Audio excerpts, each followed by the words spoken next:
Warning! If you might be offended by foul language or off-colour jokes, now is the time to kindly fuck off.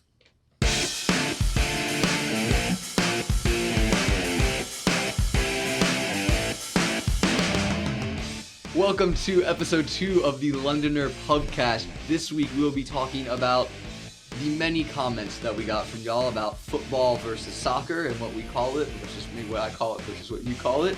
We will go over the week that was in the Premier League. It was a shorter, less game type of week, but we'll still go over and cover that. And then a fun little segment that we want to end with this week is the best goal that we have seen. So and the best save. And the best save. So we will both let you know the best save and the best goal that we have seen in our lives. Yeah? All right, that's what's on the agenda today. So let's get into it.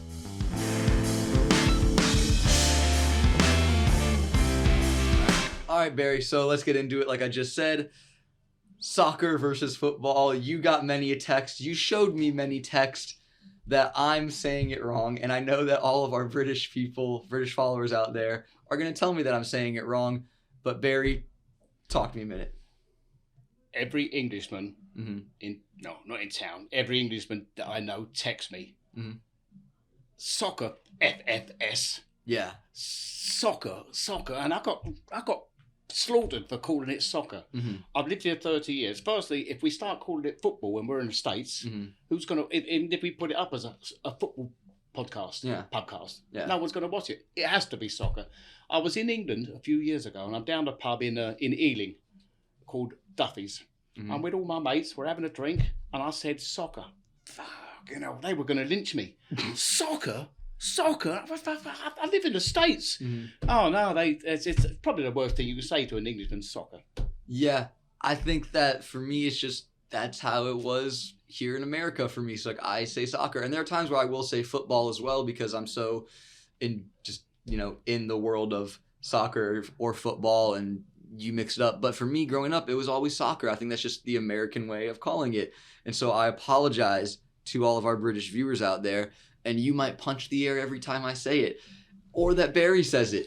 No. Get used to it. Yeah, we're going to call it soccer. We're here. We're in America. It's an American-based podcast. We're going to call it soccer. So apologies to those British viewers out there. One other thing, they weren't just saying that you actually were saying the word soccer. Yeah. Some of the names of the players, they said you were mispronouncing. I'm trying my best. I won't even attempt the one, as I said, the Tottenham manager. Oh, Postecoglou?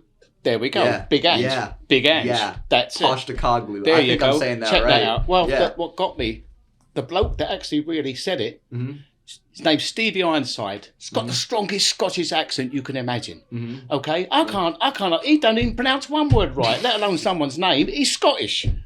So you're okay. Don't worry about it. Yeah, let he without sin cast the first stone, all that, Yeah, there we go. There we go. So anyways, just wanted to address that topic, soccer versus football. We're talking about the same thing.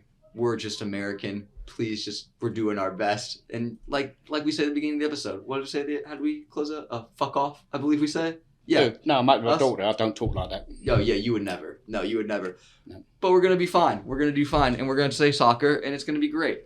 So, speaking of the weekend that was in soccer, I want to start with the game on Friday, what seemed like just a very not interesting game, but it's such an important game. Burnley versus Luton, and I want to talk about the decision at the end. Mm-hmm. For those that didn't watch, Burnley were up 1-0 early in the first half, held the lead the entire game, and in the 90-plus second minute, it was Carlton Morris of Luton Town that scored, but it was Adebayo that ran into the Burnley goalkeeper, preventing him from really getting involved in Morris having an empty net.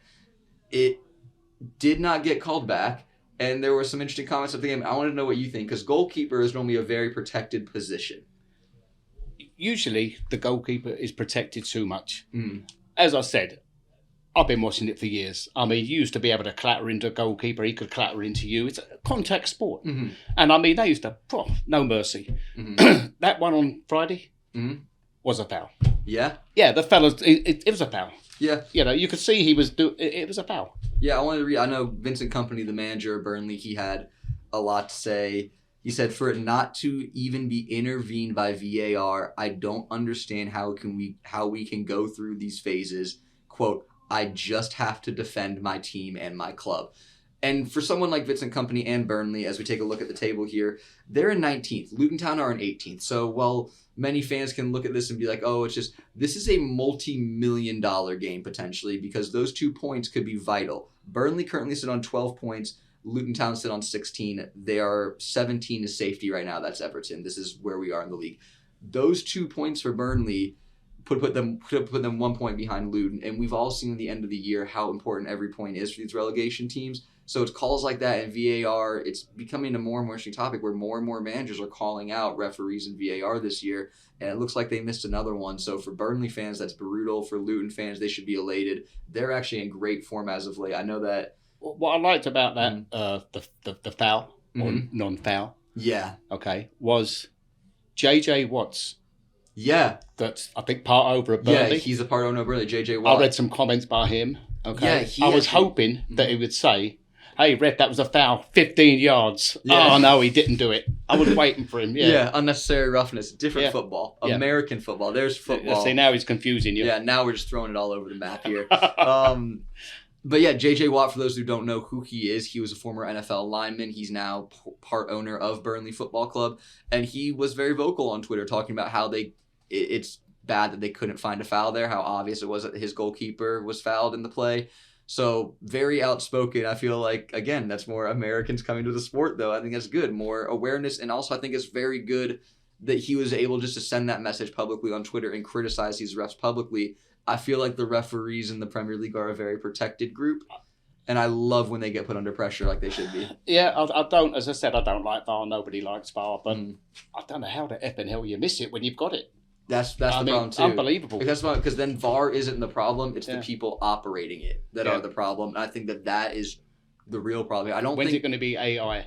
I don't think that the problem is VAR is a bad thing. I think VAR is inherently good. Giving extra Will they have AI taken over from people? I don't think so. I think that the referees in England are. That's at the moment it is run by AI, artificial idiots. Yeah. Oh, jeez. Yeah. As an Arsenal fan, preach, bro. Like, oh my God. Yeah. Like, trust me, I'm not a fan of VAR, but I feel like that's a conversation for a different day. I don't want to dive too much into that. I want to keep going on this weekend. I want to talk about your club, actually, Chelsea. 4 wins in their last 5, 3 straight Premier League wins. For the first time since, do you know the last time Chelsea had 3 straight Premier League wins? The last time they had 3 wins? 3 straight Premier League wins before this run. Do you know? No. It's because you don't read your notes. October 2022. I send him this every week. He didn't read it this week. It's okay. October 2022 was the last time. I'll check the spelling as well next time. Yeah? Oh, yeah. Yeah, perfect. I'll make sure to put words less than 6 letters. Anyways. Oh, you're getting good. It's only episode 2. We're just warming up.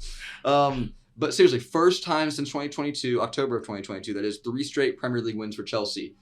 You have seen Chelsea your entire life. And obviously this ownership, this new era of Chelsea with signing all these young kids is different. How do you feel about this Chelsea as compared to the Chelsea that you grew up with and stuff like that?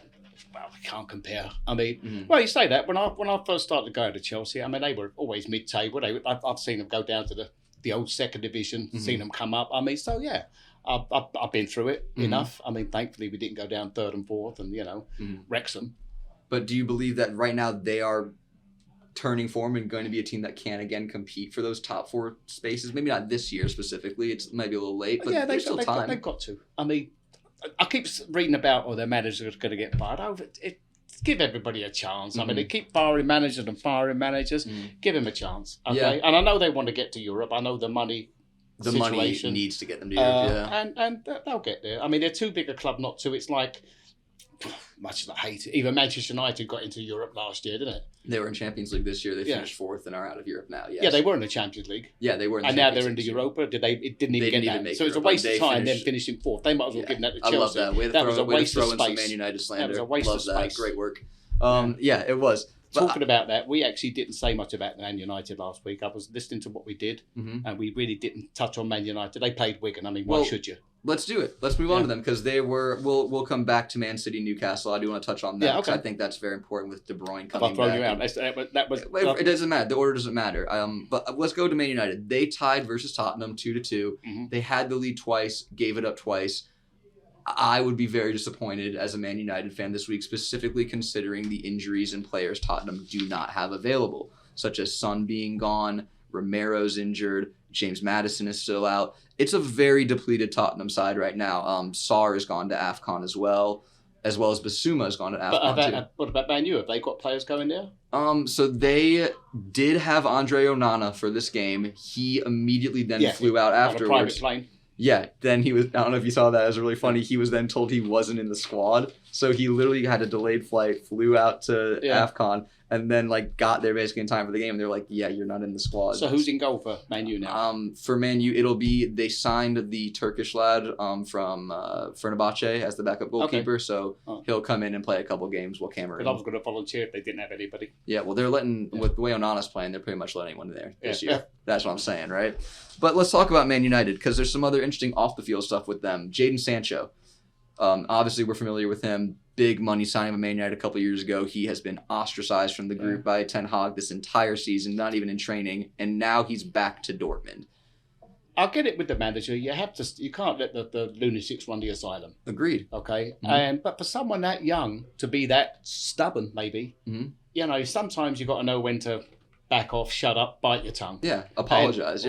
Yeah, just do it and carry on. I mean, I don't know. Maybe it's better off. He enjoyed his time at Dortmund. He's gone back there. He loved Dortmund, clearly. Yeah. So I still like to see him do well. I mean, he's young enough. But he's on loan. He already, his first game back at Dortmund, he assisted Royce. He has an assist. So again, he's matched Antony's Premier League. How much did they pay for him? Could you remember that, Man U?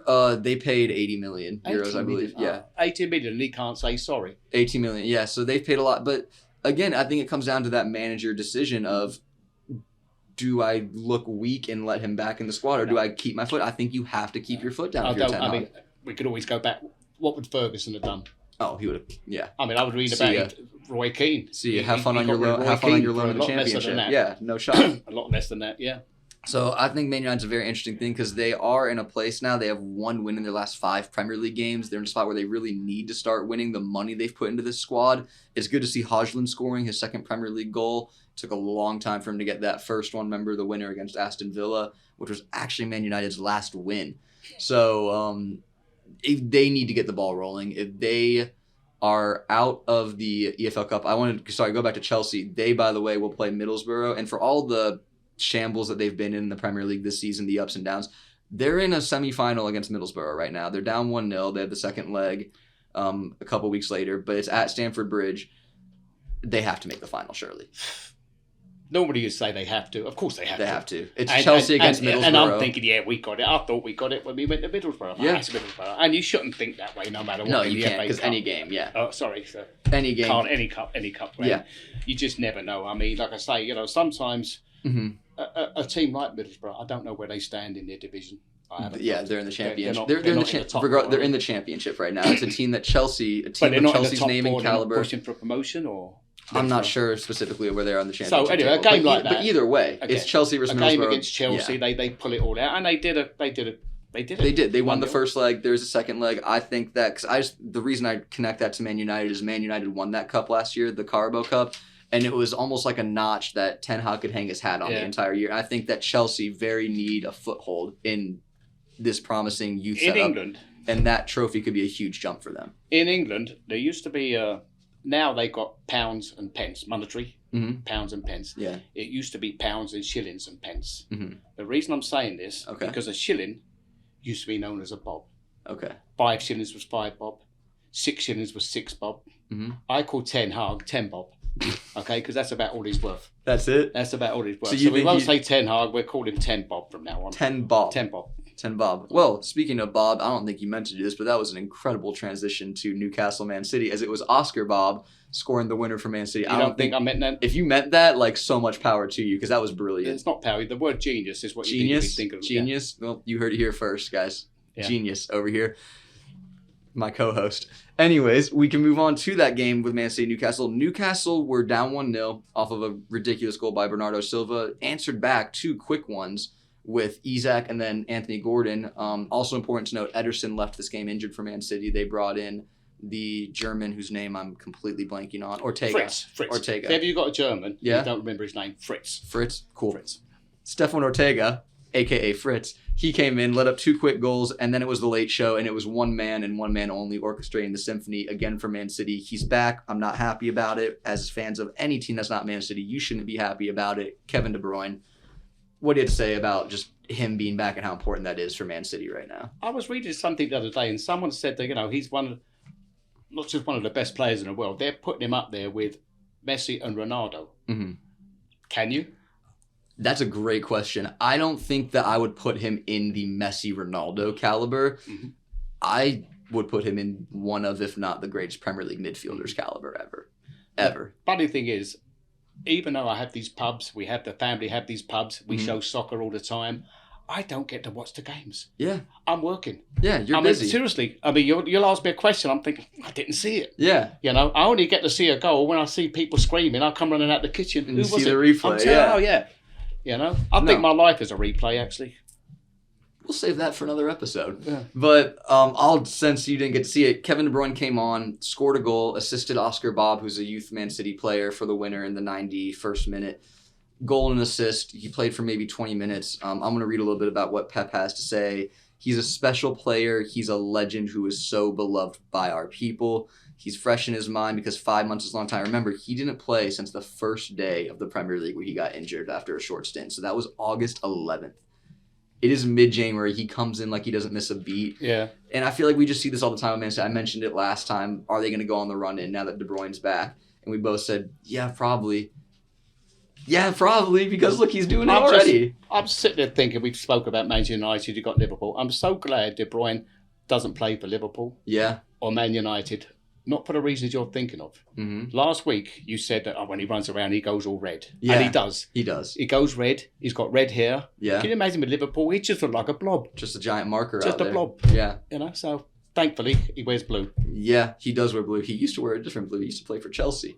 Oh, God. Him and Mo Salah. I mean, what the, who so? I know you can't sometimes. You should be able to spot something in someone when they're playing for you.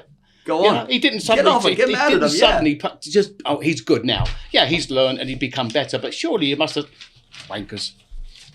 Brilliant. Was that Mourinho?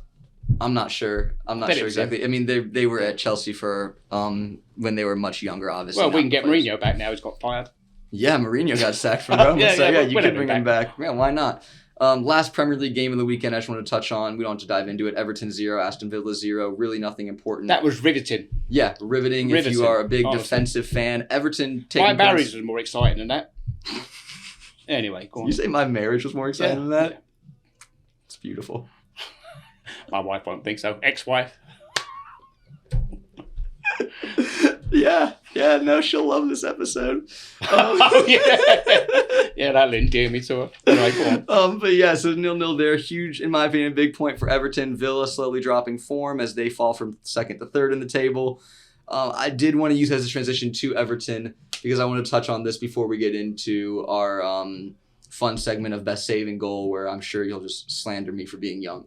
But I wanted to get into this, the financial fair play. It is being understood that, according to Fabrizio Romano, Italian journalist, he is the guru of soccer, any news at all. He's not as good as us. He's not as good as us. Sure.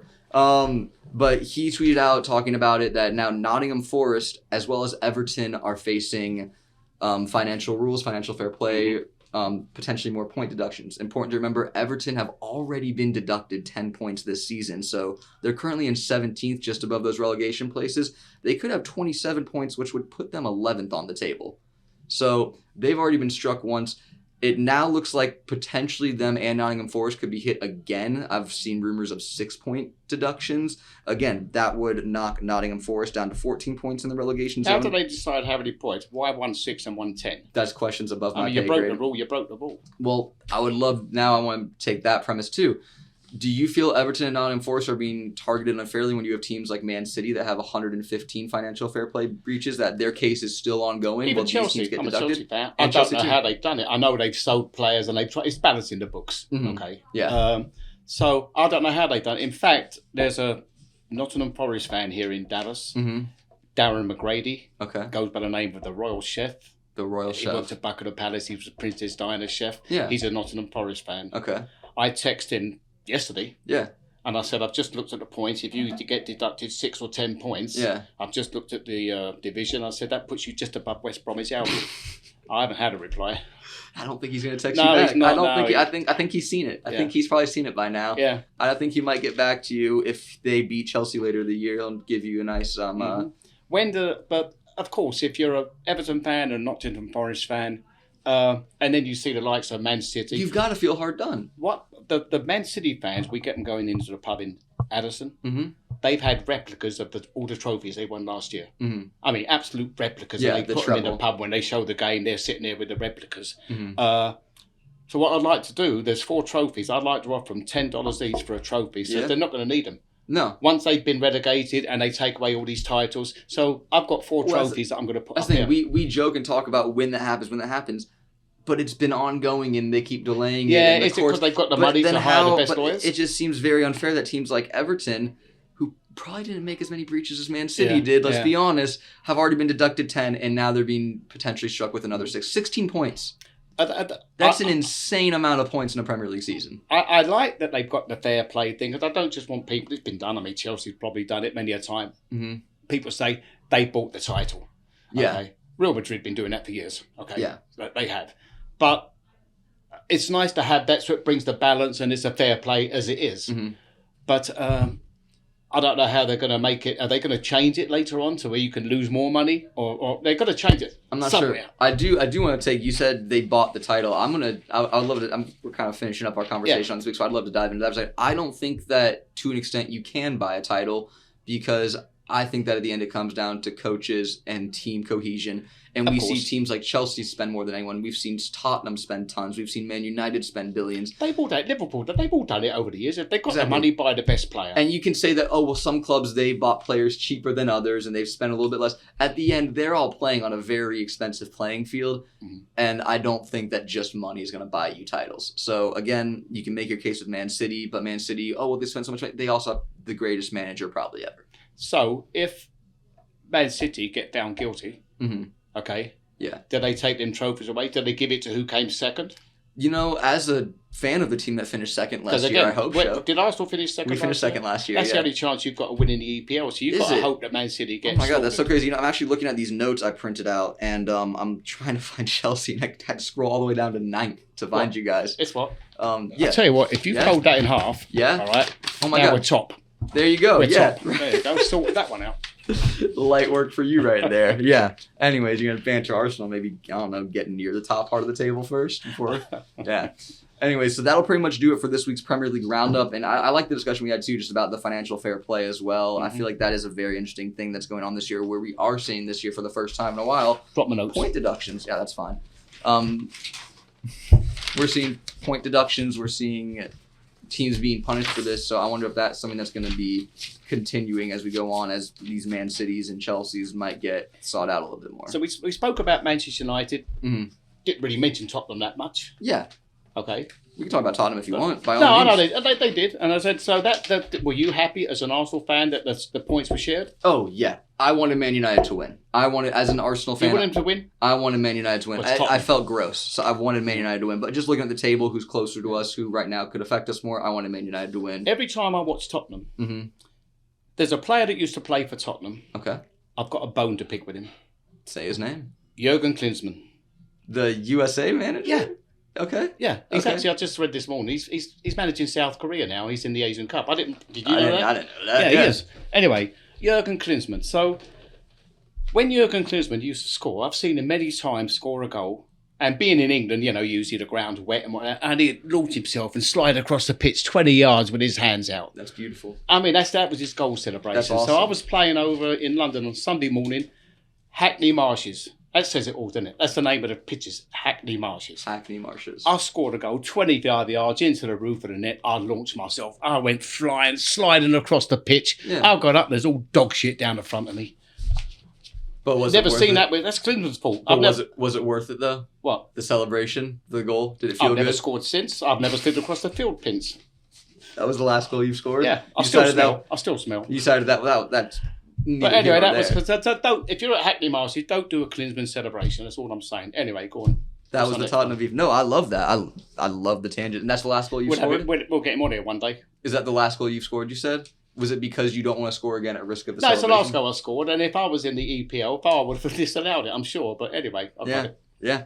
All right, well, that pretty much wraps up our discussion on the Premier League in the week that was. Obviously, again, guys, a shorter weekend in terms of games. The Premier League this week will have a full slate, so we'll have a little bit more to discuss next week. When I'm here, and I don't know what you're going on to next, when I'm here and people talk about soccer, this, that, and that, and they obviously know I'm from London, and I get a lot of people, not a lot, but they talk about the hooligans. Yeah. Obviously, that's all ended now, and thank God it did. But when I grew up, it was when the hooligans, it was all hooligans. Well, what are the hooligans? Tell people what the hooligans are. I was 14 years of age. I'd go to Chelsea. I'd stand at the shed end where all the hooligans would. I'd stand on the edge. I wouldn't get in the middle. I was 14. And I'd be dressed like all of us were. Doc Martens, Levi's, skinheads. Yeah. Now, it wasn't skinheads who went around beating everybody up or we were far right wing. It was a poor man's. It's what we could afford. And everybody, we all dressed that way. And with the hooligans, I'm glad it stopped, of course. I remember once I was at Arsenal, Highbury. I've got Chelsea, and you've got to cover your scarf up. Yeah. You really have it. But once you're in the end with the Chelsea fans, you're okay. But after the game, we're going to the subway. Yeah. I think it was Highbury. We're going to the subway, and I'm thinking, oh my God, I'm hiding my scarf. Finally get in the subway, get on the train. I take my jacket down. I let the scarf hang out. Relaxed. We put into the next station. All the Arsenal fans were on the platform. Yeah. Get them. And they're dragging the Chelsea fans out and they're beating the crap. I'm in there and shitting myself and I'm hiding my scarf. And luckily the doors closed and we took off, But it was scary. But it was exciting to be there. I used to have, there was a fellow called Mickey Greenaway. Okay. He'd go, Ziga! And you go, Ziga, Ziga. And it was just exciting as a 14-year-old. I know it was all wrong. I know it was. That's fine. But it was. But the atmosphere and it was. I saw a thing the other day. There's a fella, and it was at Chelsea. I don't know if you can find it. It's this fella. He's got this kid, 7-year-old, 6-year-old kid, and Chelsea score a goal. This kid's face, you think, you've got that face for the next 50 years. He's so excited. He's you think, that's it, mate. You're hooked. That's what it's about. Isn't that not what the sport's about? I know that we talked about this a little early with like the soccer versus football. And just like the differences between the two cultures on that side, like the football side in England, where that's what they call it, obviously, the passion there, I think, is so much higher to a level than it is here in America that we can understand. I don't know if it's passion, but if ever you watch the games on the TV, I always see it. In fact, I watch for it sometimes. They'll show the away fans. When the away team scores, they'll show the away fans. Oh, they're loving it, yeah. Oh, but you watch. There's always one of the fans, okay, doing that, giving it all that. So hey, get a 5-knuckle shuffle. Go on, son, your team scored. No, I've seen There's it. always someone doing it. Just watch. I've seen it. I see videos online. I remember there was a video, I follow Arsenal obviously on social media, and there was a video of us walking off the field, some away pitch. I believe we won 1-0 this year. Yeah. And I see the crowd walking, and they're like, we're trying to record our players, clapping, whatever. And you can hear the fans, like, not even like an older man's voice, just, F you. Yeah, I'm like to like this like Salib or something, just walking off, just trying to walk off the pitch, and this kid's just like giving him the business. Do they get it here?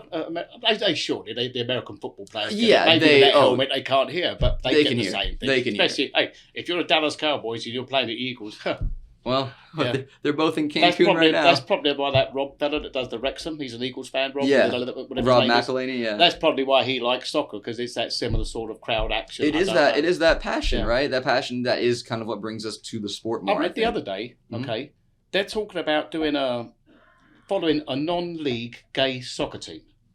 Okay. Yeah, they're going to call it Welcome to Rectum. Google it. I'm telling you, I read about it. Anyway, go on. All right, let's move on. Let's move on to our final segment of the day, Barry. We want to talk about the greatest save that we have seen. You want to do, let's say, like live, like during our lifetimes? The best goal I've ever seen. The best goal and the best save. And that takes some doing. I mean, there's been some great goals. Yeah, but let's say like during our lifetime. Do you want the best goal or the best save? Both. Let's do both. So let's start with best goal. The best goal I ever saw, and I hated it, Maradona against England. Okay. Not the hand of God, the goal we scored in that game. Well, I'd hope it wasn't the hand of God, yeah. I'd hope that wouldn't be the best. I'll tell you what, when he got caught years later for cocaine, yeah. okay? Was that the nose of God? Yeah. Yeah, No, he thank was. you. Yeah. He didn't blame that one, did he? No, there's not much you can blame on God for No, that not one. really. Anyway, but that goal he scored. Well, take me through it. Explain the goal. It's just a dribble. He dribbled. I think it was Stuart Pearce. It was I think Peter Shilton in goal. He's gone past them like they weren't there. And the final bit he did, he kind of rolled the ball backwards. Shilton's committed himself and he's gone round him. It was a fantastic goal. Brilliant. I couldn't score one of that in my dreams. I couldn't score a goal like that. You know, I'm inclined to believe you on that one. I do believe that Maradona does have a little more footballing ability than you there, so I'm going to agree with you. I'm better than him now. Anyway, you go. The best goal that I ever saw live, I was in high school. It was Arsenal versus Crystal Palace, and it was Olivier Giroud's scorpion goal off the bottom side of the crossbar. It was a cross. It was Olivier Giroud. That was the back. Yeah, the back heel over the top. So do you remember that goalie used to do saves like that for Ecuador? Was it? Yeah. It was. So it was one of them. Yeah, the scorpion kick. But this was Giroud. It was against Crystal Palace on the counter attack from one of their corners, I believe. Alexis had the ball out wide. He crossed it. It looked like Giroud had run in front of it too much. So he reaches back, kind of flips forward, kicks the ball at the back of his heel. Did he reach back or did he slip? No, he reached back. You sure? He reached back. I'll give him the benefit. Give him the benefit. Okay, you score a goal like that, you'll be telling everyone you meant it. All right. It's a bit like if you scored that, you'd be telling everyone in their dog, I meant that perfectly. I love it when someone crosses the ball and it goes in. Oh, I meant it. Bollocks. I meant it. Yeah. Now you would have been claiming it. So I'm gonna say Olivier Giroud. So the best save. Best save for me that I've seen in my life, or just like a clip of. Best save you've seen on TV that I've seen is David Seaman for Arsenal. Again, I'm biased. Is David Seaman his save where he reaches back? I believe it was against Sheffield United, and he reached back and pulls it off the line when his body's going the opposite way. VAR wasn't there. I bet it was over the line. Yeah. No. I don't remember. The one I remember, and you won't even know it, but you want to Google this. Gordon Banks against Brazil. Okay. Pele put in a header, fantastic header. Gordon Banks at the beginning, when the ball was crossed, he's at this side of the goal. The header was placed right at the other end. He suddenly got across and put a save. Just Google it. Even Pele said that was the best save he's ever had against him. Wow. So that's some high praise. Yeah, Gordon Banks. I'll Google it. Banks. Google it. Oh, yeah, Google it. Yeah. Gordon Banks, actually, poor thing, years later, being a goalkeeper, he was in a car crash and he lost an eye. Yeah. He'd retired by then. But it seems horrible for that. I mean, he's dead now anyway. Everybody I talk about is dead. They are. Oh, go on. Oh, yeah. So I'll tell you what, you'll get old one day. That's how it works. My mum, when I was living over here, and this is when voicemails were, you used to have the machine, and I'd go on and my mum's called, and honestly, about 6 times in the space of 2 weeks, she said, little Kelly, she's brown bread. I'll tell you what that means in a minute. Peter Arthur, he's dead. Every time I used to get these messages, she'd tell me who died, because he was 80 odd. And then, so I left her a message. And I called her, and the answer machine came on. So I said, here, Mum, you'll never guess who's dead. Picasso, Einstein. I put all these names. She said, what do you need that message for? I said, well, you enjoy talking about people that are dead, and ones I know. Might as well join in, right? Yeah. Might as well join in. All right, I'm going to talk about this. So, Cockney Rhyming slang. Okay, so the Cockneys have a slang. It was invented in the 1800s by the street people in London. They used it to talk when plainclothesmen with policemen were amongst them, so they couldn't understand them. And it's called Cockney Rhyming slang. Please Google that and look at it. It's better than clever. It's smart. It's pretty good. And I know it all anyway. All right. But the only association the word has with the word you're trying to use is that it rhymes. Okay. And a lot of Americans over here, when you play soccer, someone puts the ball through your legs. Yeah. Okay. What do they call that? Nutmeg. Yeah. Okay. Well, it's actually nutmegs. Okay. Nutmegs is slang for legs. He put it through my nutmegs. So now it makes sense. Yeah. It didn't before, but that's where nutmeg came from. Yeah. Okay. No, everyone I knew just called it. And that's nutmeg is slang for legs. Nutmegs legs. And by the way, I mentioned the word brown bread earlier on. Yeah, you did. That's slang for dead. My mum would say, so and so's brown bread, and we all use it. I mean, it's just Google it because it's really. No, I like it. I like learning. Now that I've British educated you, nutmegs. Well, I'll educate you every week, so in the end, you're going to be a genius. You mentioned educating me. I love that because I kind of want to wrap up with that a little bit. What is the best piece of advice? You obviously, like you said, you're older than me. You've been around the sport for so long. You grew up as a Chelsea fan. What would you give advice? Would you give fans that are just getting into the game? or growing into the game, finding their team and starting to watch the game. Like, you've lived it. So what advice would you give to other football fans, if you will? I wouldn't say it's advice. The only thing you can tell them is the number one, it's not a rule, and the one thing about football, soccer, you pick a team, that's your team for life. You don't change it. You don't change it. Yeah, they could be the best. You can pick Man City, and then in 20 years' time, they're in the 4th division. Well, it's so funny. It's so funny you mentioned Man City, because I've seen videos of Man City fans that started when they were like, that are now like in their 30s, 40s, but started with Man City, and they grew up saying, you know what? One FA Cup in my lifetime would be a dream. An FA Cup would be a dream. Loyalty. Yeah. Okay, and that's a hard thing to fight in any walk of life, let alone. But and it is. I mean, I get it with staff sometimes. I'm thinking, oh, yeah, and then someone comes in and they've moved off. I was nice to him. Yeah. You know, but loyalty is the number one thing. You're a soccer fan, doesn't matter who it is, they're your team for life. I mean, these poor bastards are follow Barnsley and Scunthorpe. It doesn't matter. You say one FA Cup, they're just happy to get one win. Exactly, right? I mean, funny enough, growing up, different sport, but growing up, I grew up a big hockey fan, and I don't know if you're familiar with the teams in the NHL that much, but there's a team called the Winnipeg Jets right now, and they taught me... Who hasn't heard of them? Exactly, right? So, well, if no one's heard of them, think about the team that they were before they got to Winnipeg. They were the Atlanta Thrashers from 1999 till 2011, and they were my childhood team, and we sucked. We were the worst. There's a reason they're playing in Canada now, right? They moved, got relocated, but you learned loyalty that way. And I remember going to games with my dad, and it was like, we don't hope for a division title or a Stanley Cup.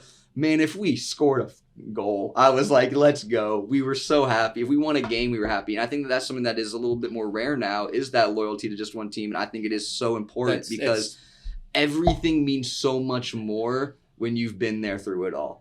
Anyone can go be a glory hunter and go support Man City or, I don't know, Juventus win titles, Bayern Munich win titles, teams like that, PSG, right? Isn't that why we watch the EPL? Yeah. I'll tell you what, because if you're in Germany, it's always Bayern Munich. It has been, Spain, it's always Barcelona or Real Madrid. Or Atletico, yeah. Okay. Rarely. On the fringes. Seldomly thrown in. But at least in the EPL, you'll get teams like even Newcastle this year have been coming up there. Leicester. I don't think there is a league in world soccer that has more talent depth than the Premier League, where you could take a team. You could go take a team, like I said, right here. Luton Town are in 18th.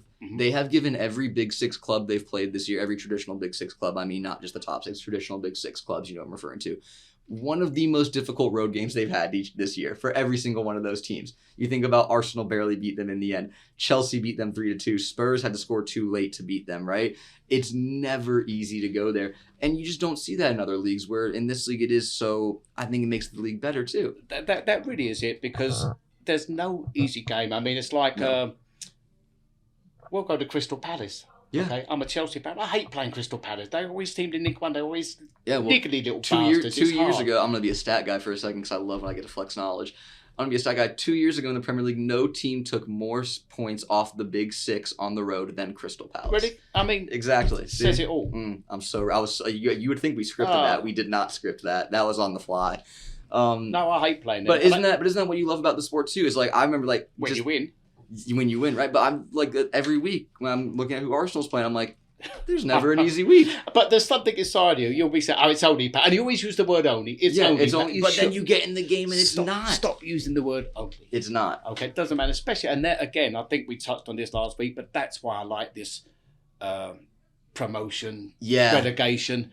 I really want to dive into that next week. The promotion relegation. Sheffield United, 3 games to go? Like we mentioned, Sheffield. Like I mentioned this week, Burnley versus Luton, and like everyone's like, oh, it's whatever game. It's a whatever game in January, but when you come to May and you look back at that game in January, you're like, them 2 points dropped could be the difference in how because much money they fouled. And we talked about years ago, Aston Villa were going to get relegated from the Premier League, and they had a goal that the goalie caught and was in the net. And VAR, Hawkeye technology messed up. They had to apologize. Villa stayed in the Premier League because of those points that year. Mm-hmm. If they did not, think about this, they would have had to sell a big asset, Jack Grealish. Would he have gone to Man City? Would he have had the success? Would he have gone to Man United was the likely rumor at the time if they had been relegated. So again, it goes to show just how much importance VAR has on these decisions because, like I said, it's not just 2 points on the day. That is multi-million-dollar investments later on. Those 2 points is what they could mean. So I think that's a good place to wrap. I think that next week, I really do want to dive into that. It seems like a year sitting next to him. Yeah, honored. My lovely co-host, everybody. He's nothing but nice to me. His smiling, bubbly personality keeps me coming back each week. But next week, I really do think we should dive into the promotion relegation conversation and how that is seen in England as compared to America, or the lack of it in America. Yeah. What I'd like to do this, obviously, we were talking earlier on about, we talk about soccer and the stuff there people can get on the internet. Yeah, they can get all the stats and stuff. There's that. But what I think would be nice is, obviously living in London, growing up in London, I worked in Berwick Street Market. I was a barrow boy for 17 years in Soho. The people I've met, good and bad. Just street life in general. It's just like, and I'd like to tell stories of things in London and things. I read a thing the other morning. I was talking about getting on the subway between Highbury and God knows what the stop is next to it, and we were getting dragged off and beaten up by the Arsenal fans. Yeah, I was reading about this woman. She was sitting on the subway underground, better say that instead of soccer. It's subway underground. She's sitting on the underground. And she said it was packed. She's sitting down. There's a fella hanging onto the strap above her, standing up. His bum was level with her face. He farted right in her face. And she said, I looked at him with total disgust. What do you think he said to her? Oh, I'm sorry, love. I thought it was going to be a quiet one.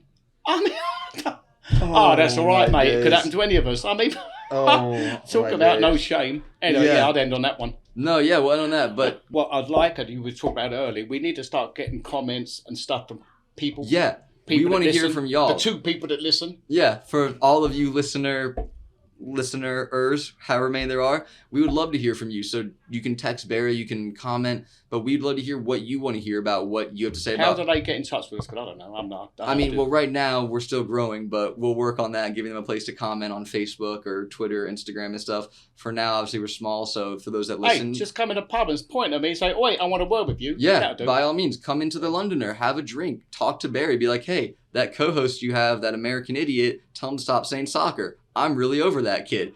And that's fine. Barry will tell me that, and he'll probably include some extra words too, just so I feel special.